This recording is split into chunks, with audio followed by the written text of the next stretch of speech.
What's up YouTube? I'm Zero Zeus and welcome back to another Boruto video. So this is going to be my Boruto episode 139 review. Please like, subscribe, share, and comment. Thank you for watching and let's get right into the video. It's a lot to be said about this episode. Unfortunately this time I'm on the negative side just because I do not understand, but we're going to get into why, but I'm just going to explain the episode and we're going to let this play while we do it, right? First of all, the episode starts with them in the woods, and it's crazy because they're like doing it. They're on a mission, right? And they're supposed to be either protecting this rabbit or something like that, something dealing with a rabbit. And basically, they cannot catch the rabbit to save their life. And what is so crazy about it? What I find so crazy about it, right in the midst of this, the episode just seemed like it was easy going at first, right? And then it just burst into something so crazy, right? The girl, you basically hear, like, you see her have these moments to herself where she's like, the rabbit, it was scared. And I guess in this moment, you see her thinking about how people are afraid of her, I guess. And, her friends are afraid of her arms. I mean, her friends are afraid of, because they seen her arms, I guess. That's what I'm guessing. And basically she has this moment where she turns into like this beast. She becomes more of the beast, so we actually see what her arms are under the dog paws, I guess, right? But anyway, basically what happens is her she just goes off on a team. And that's so crazy, right? I find it so funny that we're gonna get more into it, but Ibiki is in this episode, and it just seems like the interaction between those two is just not as much as she doesn't pursue him as much as she does them. Don't get me wrong, I'm gonna explain more once we get to it, but it just seems like, don't get me wrong, I feel like he shouldn't be in as much danger as like the other people on her team should, but it just seems like, I don't know.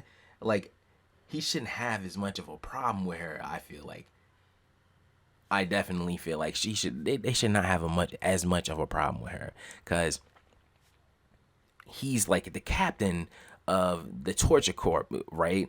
And we've seen him in the previous series.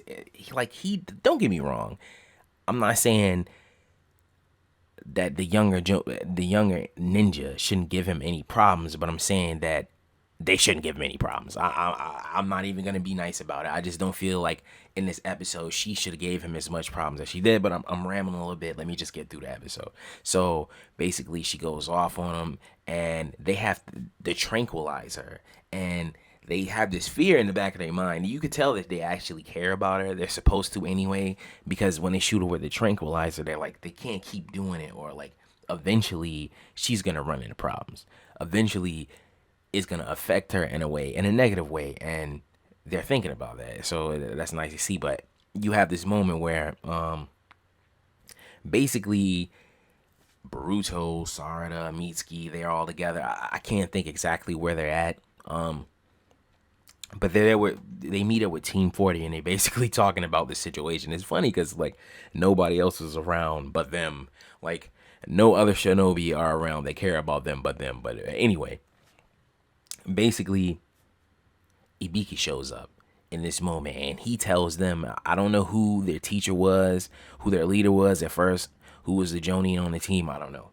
But Ibiki is basically taking their place, and he's like, yeah, I'm disbanding Team 40, and yeah, you can go about your business, and Enko is coming with me because she could be useful for the torture corporation, the torture corp, right? And okay, that happens, and basically she just walks off without like a care in the world. Like her friends don't want her to go, even though, okay, it's supposed to be like they're afraid of her, right? They're afraid of her. So by them being, she's mad at them, I guess, for being afraid of her. And at the same time, she's still being a friend of them. I'm guessing that she's like, it's better me being him with him, because further on in the episode, you hear her say that they hate her. I don't know where she got that from, but I guess their fear, she's taking it as hatred eventually, like somewhere down the line. And it makes her easy. It makes it easier to leave.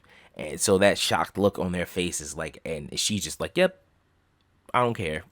And that's the reason why, supposedly. And so she leaves. She goes with Ibiki, and basically they have this moment with Team Seven where they're trying to figure out how to get over fear because Ibiki was telling them that they're afraid of subduing their teammate and stuff like that, and he's just gonna take her off their hands, and I can totally I can kind of understand that.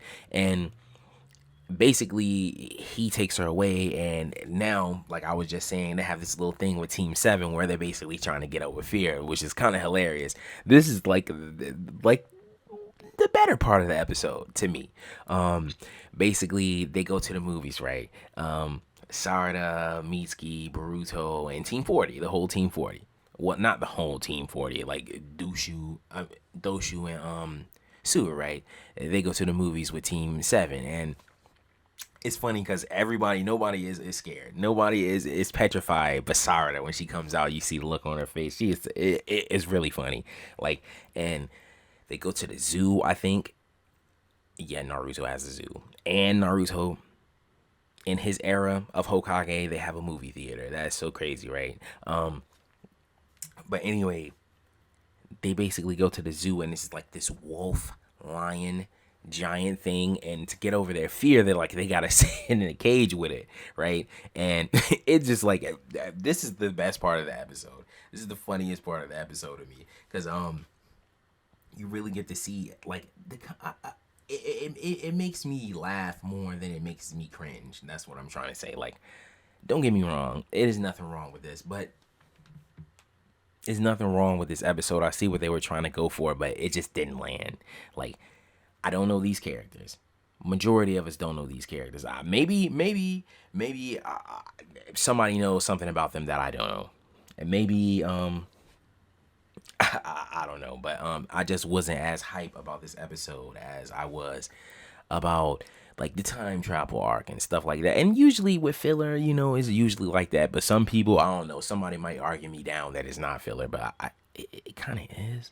But anyway, so basically, they're while they're doing this hilarious stuff, right? They have Enko with Ibiki, and she has a moment, right? Because basically, like, what's triggering her is supposedly loneliness. And I guess every time that he mentioned about taking her away from them, it just seemed like she was reacting to it. Her arms were reacting to it because her arms react to her emotions, and her emotions were reacting to what he was saying, and blase and stuff like that. So basically she goes off, and she unleashes the power of the arms again. So basically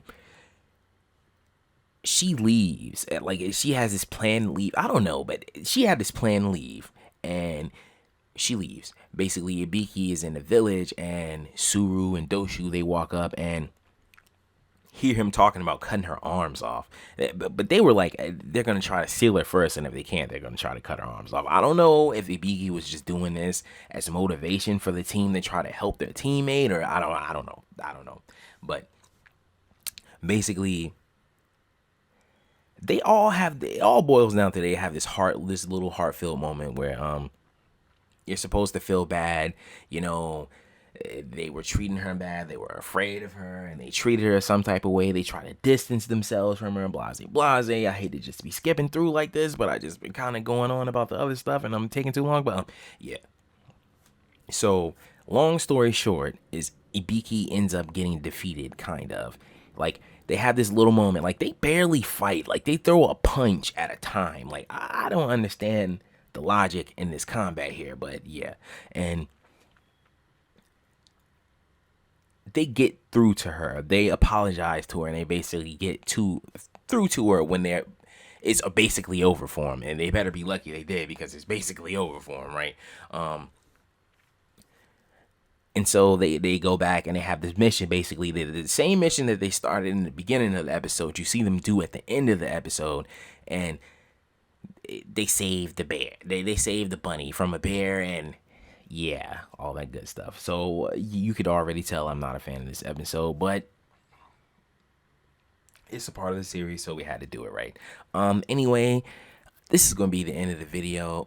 This has been my Boruto episode 139 review. Please like, subscribe, share, and comment. Thank you for watching, and I will see